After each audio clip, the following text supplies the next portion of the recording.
聊一聊没烦恼，聊一聊没烦恼。谢谢你继续收听聊一聊没烦恼。哇，真的很亮，但希望大家记得我们只是聊一聊，我们没有在主持。那上一集我们就讲到读者来信呢，其实这一集也是只是我们做一个专题about这一个来信，因为我们有2个很长很长的故事，可是他们蛮相似的，因为他们都是讲 about friendship breakup，就是友情里面的分手。第一封信哦，他是讲友情慢慢疏远的，他就讲他有一个很好很好的朋友，可是他有了男朋友过后，他的朋友不是很认同他的男朋友，因为他男朋友伤过他，然后他跟男朋友分开了过后，他朋友一直有陪着他，然后陪他走出低谷，后来他们就复合了重新在一起过后，他这一个朋友对他的关系就越来越冷淡了。他的朋友订婚的时候，他就问他，我可不可以带我的男朋友去你的婚礼，然后他这个朋友就没有 reply 他，然后 after that 这一个读者自己订婚的时候，他的朋友只是讲了 congratulation， 然后他没有问他 about details， 因为通常好朋友订婚你都会问，Oh my god congrats， 你怎样订婚啊，在哪里啊 blah blah blah， 这个朋友就很冷淡，就只是讲 congratulations， 然后就也没有很 excited，然后 after that 好像也是没有去他的婚礼还是怎样啦，然后他就觉得为什么会这样，怎么他们的距离会因为这样子而变冷淡，然后为什么冷淡了也没有什么讲出来，也没有 communicate， 他也不懂问题出现在哪里哦。首先你是怎样定义朋友跟好朋友这个东西吧。很多时候哦，那些我讲哇 Liv 是我最好的朋友诶，可是 Liv 最好的朋友是别人，这样我是不是对你有一点点的绑架了？怎么你的最好的朋友不是我的，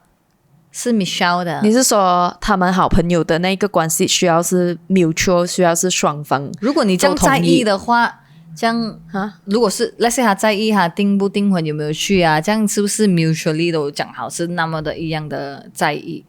那 that's one 啦。我觉得友情哦，在人生中不同的阶段哦，真的是有不同的 type of 友情的哦。很像以前我也是很怕失去朋友啊，可是现在我会知道朋友只是阶段性的，有一些啦，但是有一些可以是永远的啦。OK，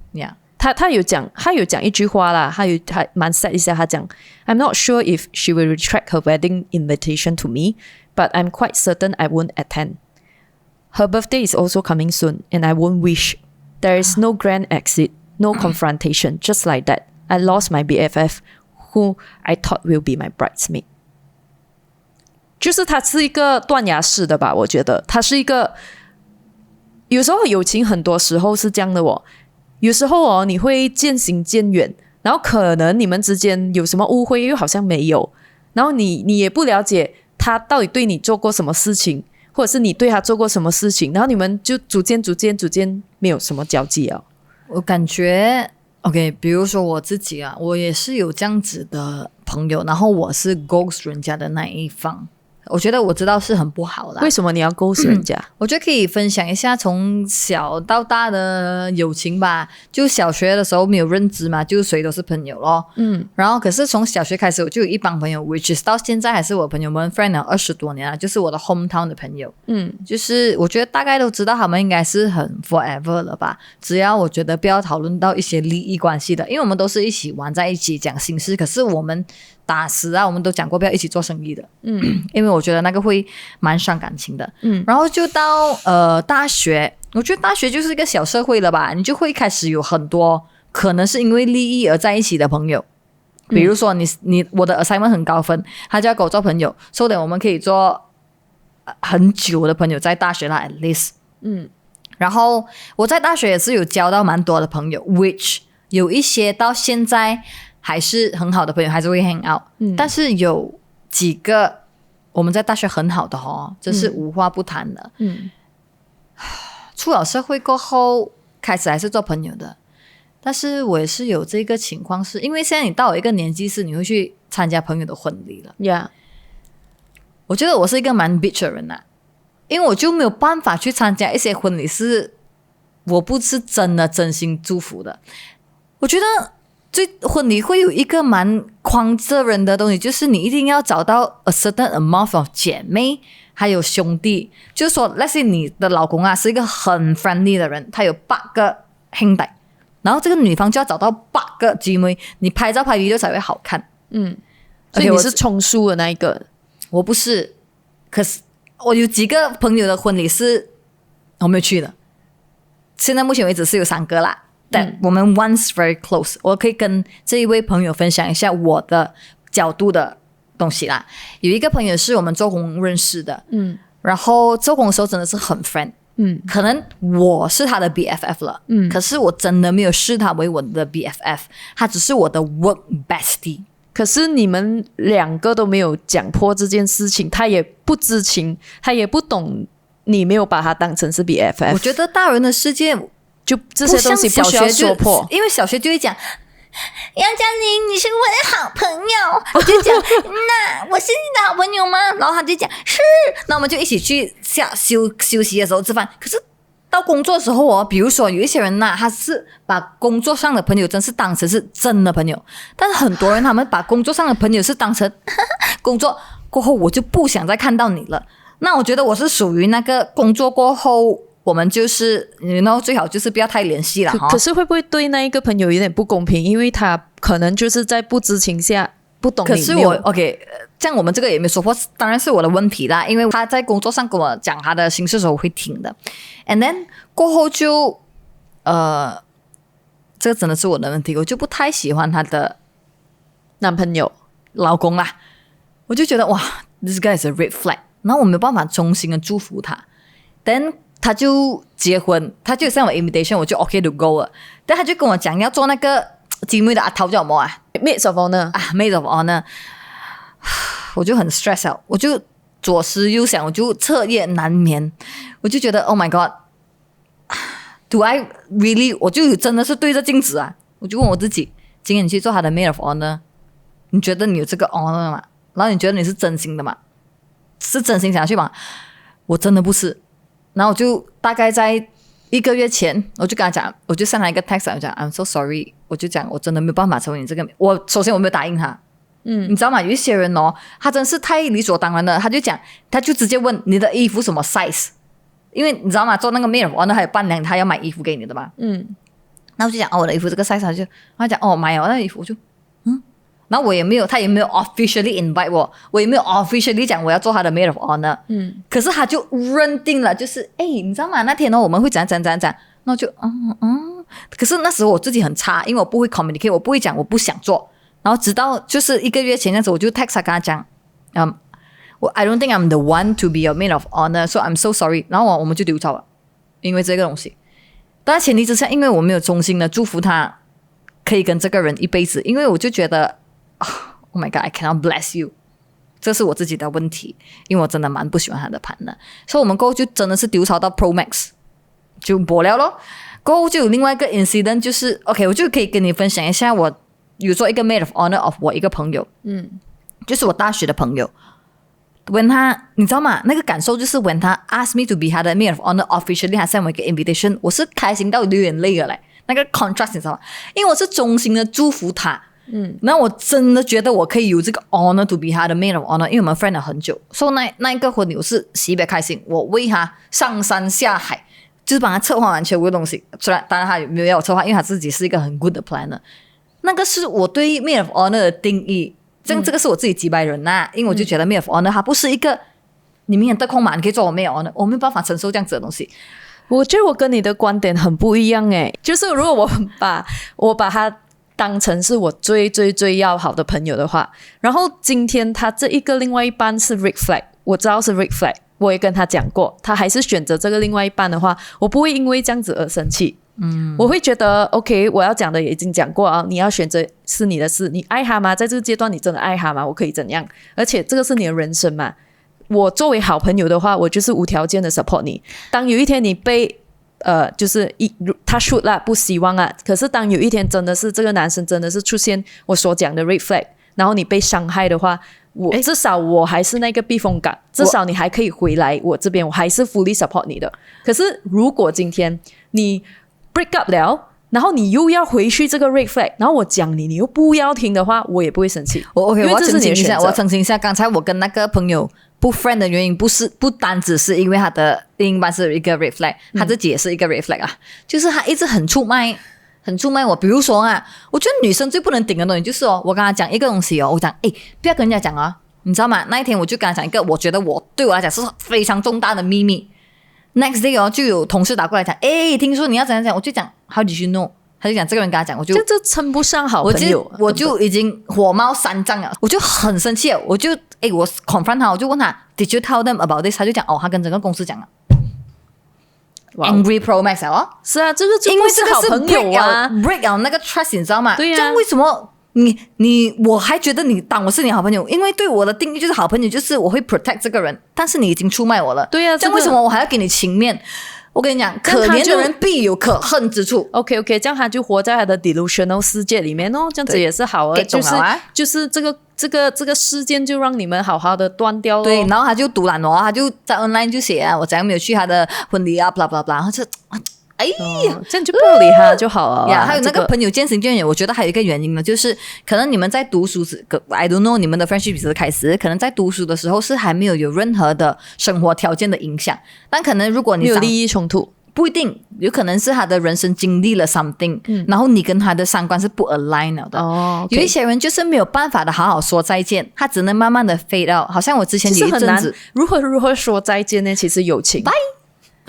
你就 text I mean 你就真的是当面跟他讲我们今天不是朋友了啊。其实有一些人可能他会有 signs 给你，比如说你一直揪他出去，他不要出去。这样如果你已经 feel 到了，是不是你可以去问他 is something happen？ 如果他不 reply 你呢？我有试过我想讲我跟你讲，我跟这个 friend 很好然后可是有一天就是他突然间对我很冷，然后我也不知道冷什么，然后过后他会 check 我的手机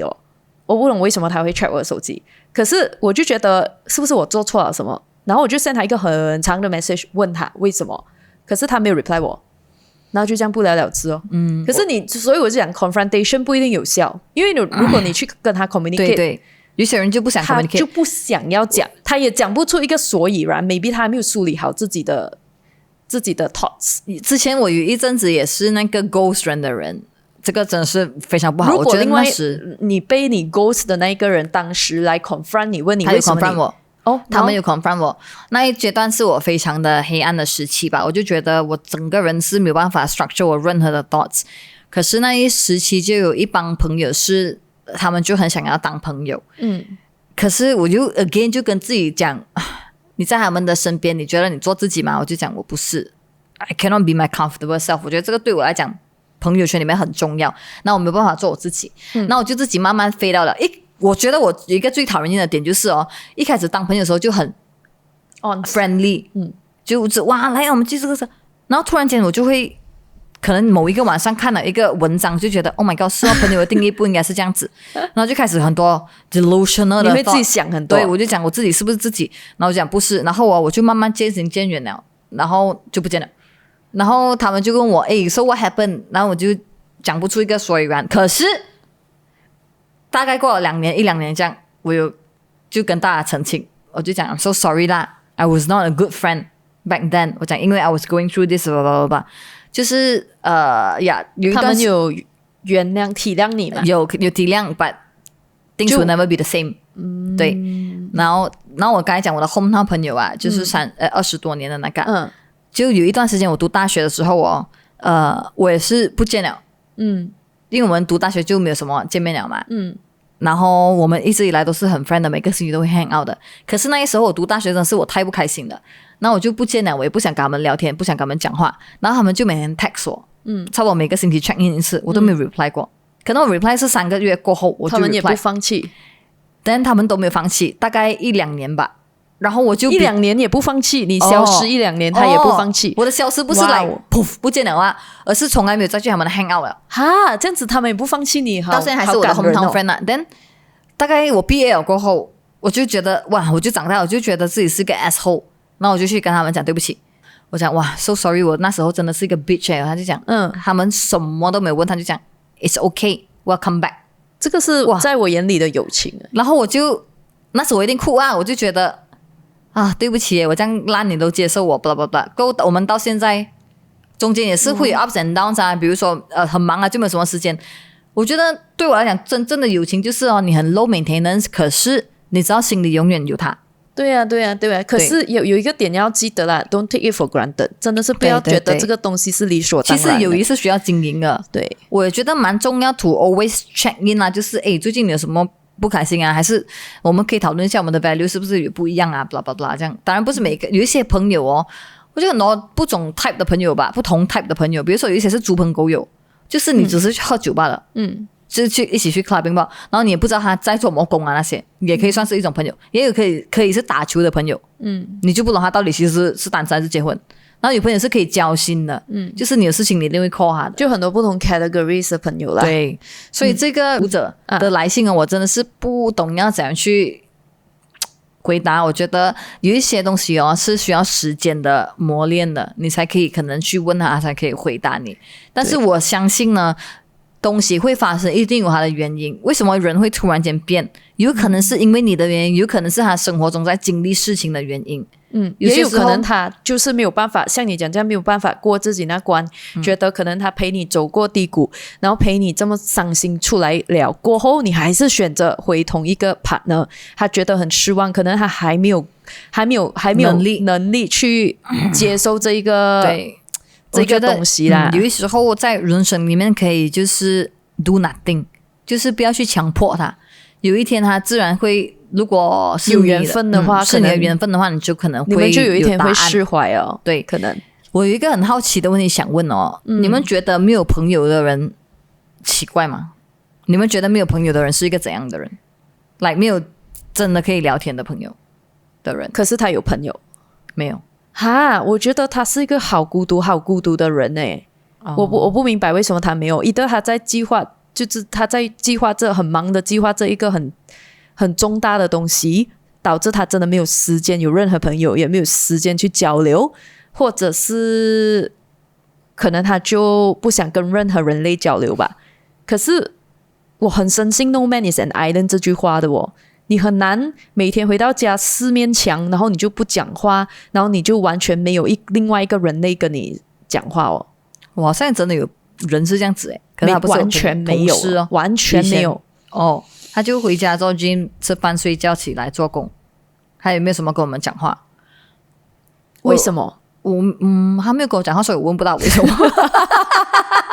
我会很好奇啦，我非常的好奇为什么啦。你觉得人生中有朋友重不重要？重要啊，是非常的重要的啊。其实每个人答案应该会不一样有些人觉得有爱情就可以了，有些人觉得有家人就可以，有些人觉得有猫有狗就可以了。我觉得这个不一定是一个真的是看你自己要不要的。你有什么朋友的东西可以分享？我觉得以前我是一个 people pleaser 来的。我觉得以前的时候，小时候啦，我觉得我是一个非常害怕朋友生气的人。就是如果他一生气，无论是什么原因，我都会氹他开心，或者是跟他道歉。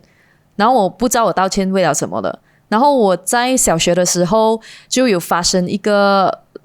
就是有朋友生气，我好朋友生气我啊，可是我不知道他生气什么，那我就跟他道歉，然后他就问了我一句：你知不知道你自己道歉是因为什么？那我讲我不知道，我讲因为你生气然后他就更生气了，过后我们就没有一起玩了。然后后来我觉得我上了中学过后，我就慢慢没有这么的敞开心怀的去交朋友，可是我还是有认识到好朋友啦。你有 experience 过 friendship breakup 吗？有啊，刚刚我跟你讲的那个咯，就是我问他为什么，然后他就跟我讲，他就没有回答我咯。然后我就觉得可能是我的问题还是怎样吧。我也是有 break up 过人家啦，就是慢慢渐行渐远就是没有，我觉得 value 不一样啊。是咯，我也不会讲破啦，不会当面讲，我觉得我跟你 value 不一样。可是我相信写信的这个人一定是跟他有一定程度的亲密，他才会这么在意。如果是那种工作上，然后辞职了过后就没有什么出来那些，我觉得蛮正常的。可是这个朋友应该是，我觉得可能给一点时间冲淡他，然后再问他到底那时候是什么样吧。对。这样我们还有另外一个故事，我们另外一个故事是讲4个人的友情的，讲一 gang 人的友情的。所以这一个就是他们认识了17年，可是不懂这么这一个读者呢，他的这3个朋友就慢慢的开始疏远他。就觉得好像他们去 gathering 那些只有他们3个去，或者是他们3个跟其他人去，就没有叫他这样。然后他就不明白为什么，然后他自己的婚礼他就问他们要不要来嘛 send invitation， 然后这些朋友就找各种理由没有出席他的婚礼。他就觉得为什么会这样子，他觉得很奇怪，可是没有人跟他讲为什么。这女生是女生吧？女生，对，他也不知道自己做错什么，讲错有没有讲错话，他就觉得很可惜啊。他讲为什么17年的友情可以就这样一夜之间好像就慢慢的不见掉，然后也没有讲原因。可是主要是他们3个一起对他一个，这个蛮难受的嘞，这个非常的难受啊。可是你问他，他又没有讲，没有啊，我们没有这样啊，我们还是有出来啊，少一点不好嘛，这样子呢。我真的没有 solution to 这个我也没有任何的 comment 因为每个人的 friendship 真的很不一样然后这3个人挨的就是他们是很坏的人，不然就是你就是那个坏人。我只能这样诚实的讲。他现在已经 left the group chat 了，然后他的结婚他们没有去然后他很 sad yeah， 然后他 block 了他们全部人，然后他 still recovering from 这个 breakup， 然后他觉得他付出了满心的诚意，可是他觉得这个 friendship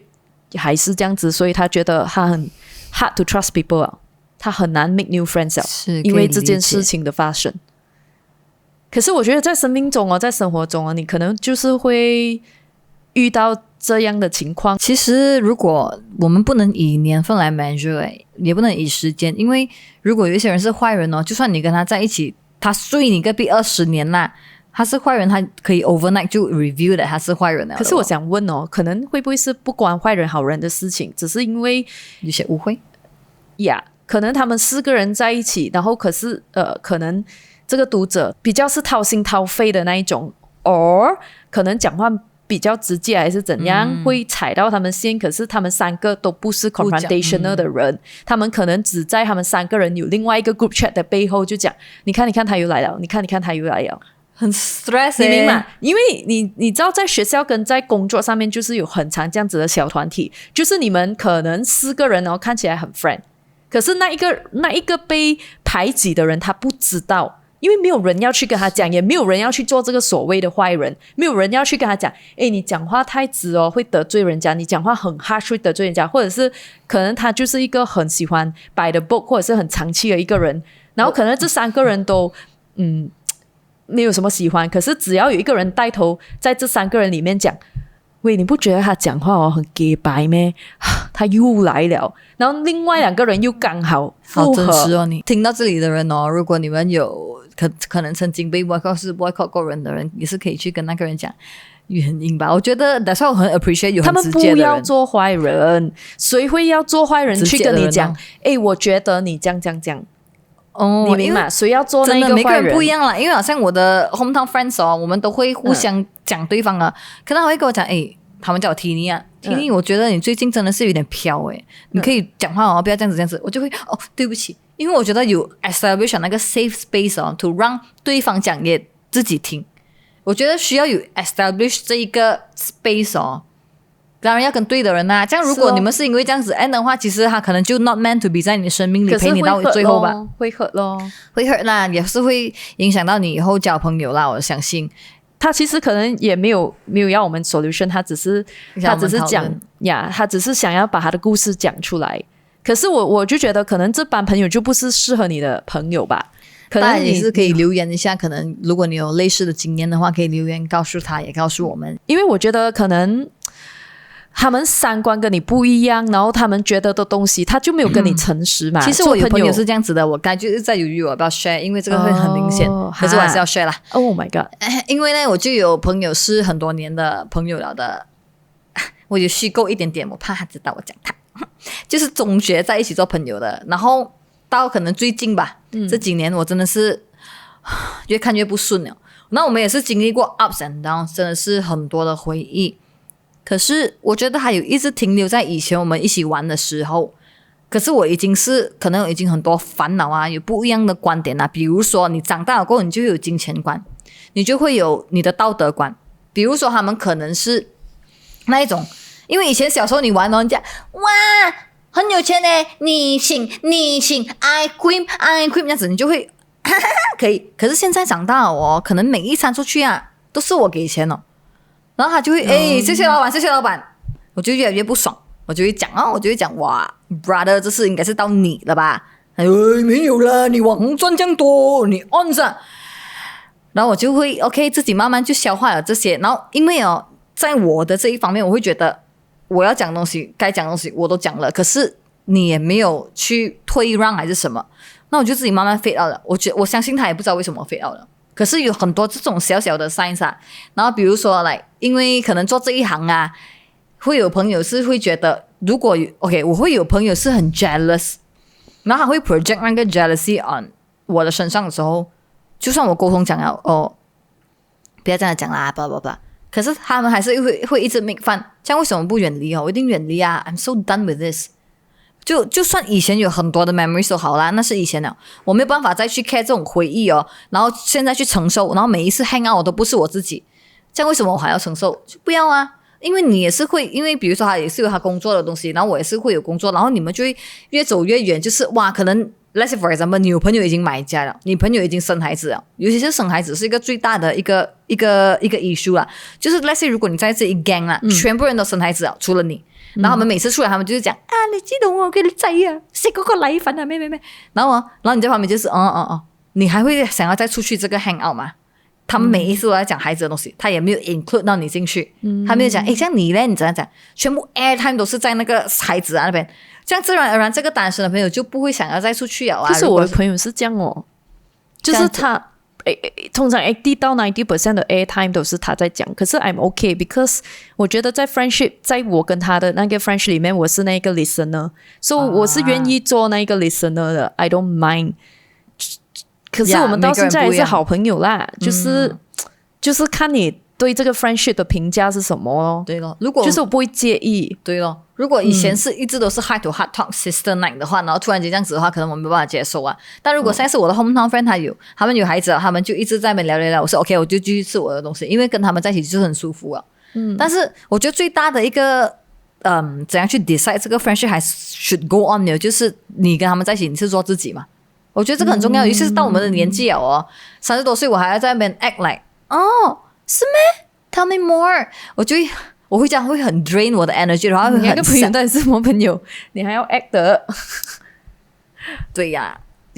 就我們很多 memories 啊，可是大了過後就真的很難，可能就是不一樣的 perspective。對，而且他也有不一樣的 partner， 就是很不一樣，跟我的三觀很不一樣的 partner，然後可是有一種我就要講。就是那一種朋友他們拍拖without asking 他的另一半每次都會出現的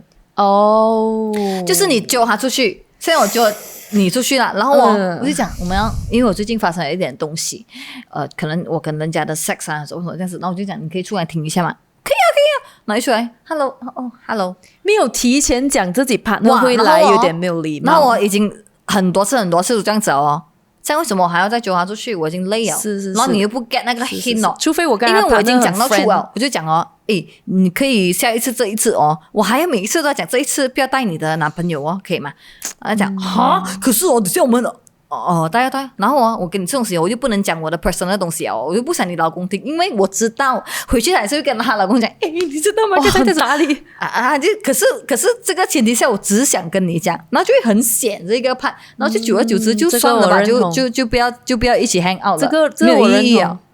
認同，因為就沒有你們兩個 sister time 嘛，有一個 sister plus one time，然後那老公就會很明顯也是每次就會坐在那邊就不會 read the room 就繼續聽這樣子就很顯了，就久而久之就沒有在一起了咯。所以我相信很多東西的開始跟它的 ending 都有它的原因的。對，如果你這麼想要一個 closure 的話，可能需要一點時間的沖淡，它才可以有這個 closure 啦。哎呀，友情跟愛情一樣啦，是需要緣分的啦，不是講你今天跟這個人好，你們就會好一輩子的啦。有時候也是看天時地利人和的啦。這個東西，因為如果有一天你們有緣分的話，也是可以在亂世以外那邊遇到緣分讓我們相遇 OK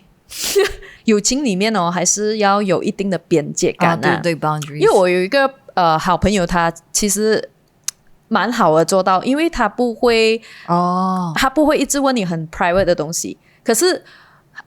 我讲好是因为不是因为他不可以问，是因为他尊重那一个 boundaries，他不会逼你讲，因为有些会情绪勒索讲你不是我最好的朋友咩？你是我最好的朋友，你就一定要跟我讲吧吧吧。可是每个人心中可能都有自己很隐私的东西，不想要跟全部人分享的，有时候啦，所以我就觉得好朋友不一定是什么秘密都一定要知道的，就是一个 respect 来的，对，一个他不一定 boundary 什么都需要讲，也不一定什么都需要懂。对啊，就算这个人很 private， 可是今天我称你为我好朋友的话，我就会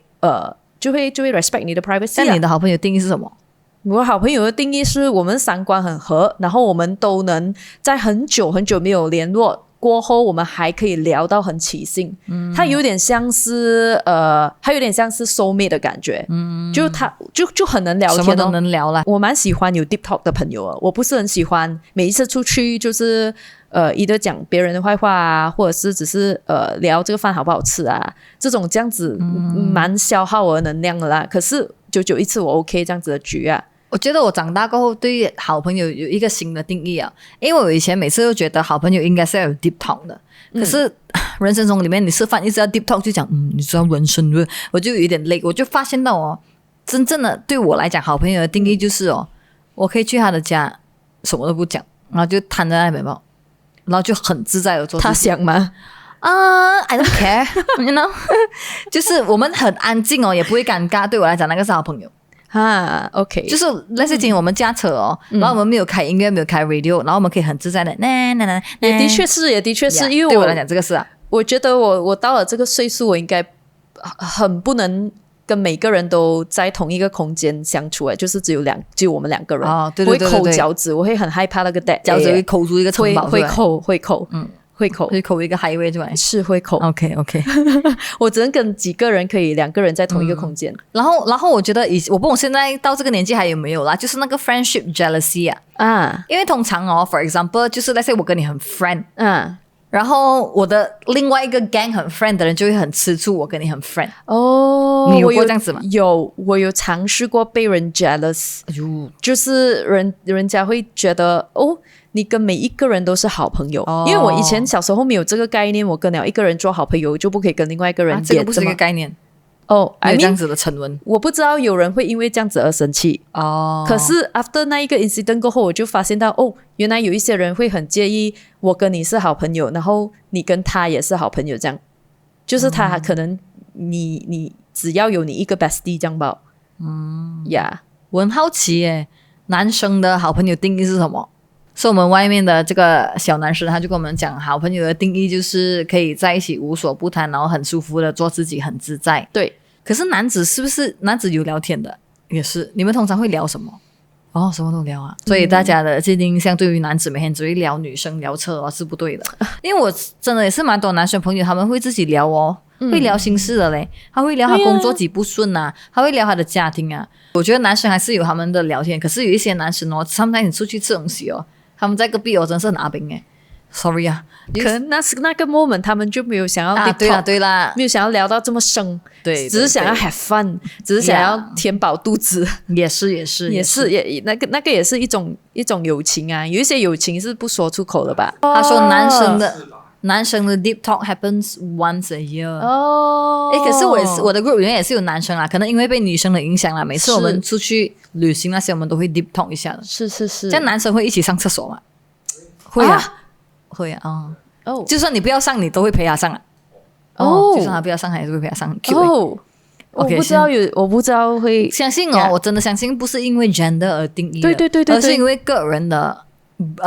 upbringing 那些一大堆啦。对，我觉得我们没有聊到很深，因为我觉得太 broad 了。对友情这个 topic 太 broad 了吧。这个 topic 主要是在这两个读者的来信里面有同样一个问题，就是朋友渐渐的疏远。我觉得 friendship breakup 可能 sometimes 比跟 partner breakup 更伤心因为 friendships 可能你跟他真是 been through a lot， 因为有可能他比较久的时间可是我觉得有时候是累积的，有些东西就是比如说可能他累积对你做一样事情 which 你也不好讲，你不好 confront 他，你也不懂怎样 confront 他，或者是他很强加一些认知或者是价值观在你身上，可是你就不是一个 confrontational 的人，然后慢慢的你就你就想跟这个朋友拉开一段的距离，对，你就觉得 OK， 我们就是不想跟他做很深交的朋友，可是还可以是也不想丢吵，也不想骂架，因为你讲不出一个所以然，它就是一个从你很多年的累积。我觉得我有一个很 strong 的 theory 就是不要跟好朋友讲到任何的金钱上的瓜葛。OK， 但是好像我的好朋友啦，如果他、let's say for example 给我借钱，那我一定知道他一定是没有办法之下才这样子的。我觉得好朋友也是尽量真的不要做生意一起。真正我没有听过很多很 success stories 好朋友一起做生意然后就一起，因为你到了一定的 certain 的利益的时候可能就会有一点伤感情除非你们的 communication 是 mature 到你真的是可以摊开来讲。然后就算是好朋友做东西也是要有 black and white， 我真心觉得是，我觉得好朋友做东西要有 black and white 是真的。如果你真是很 treasure 那个 friendship 的话，对，就是公还是公啊，公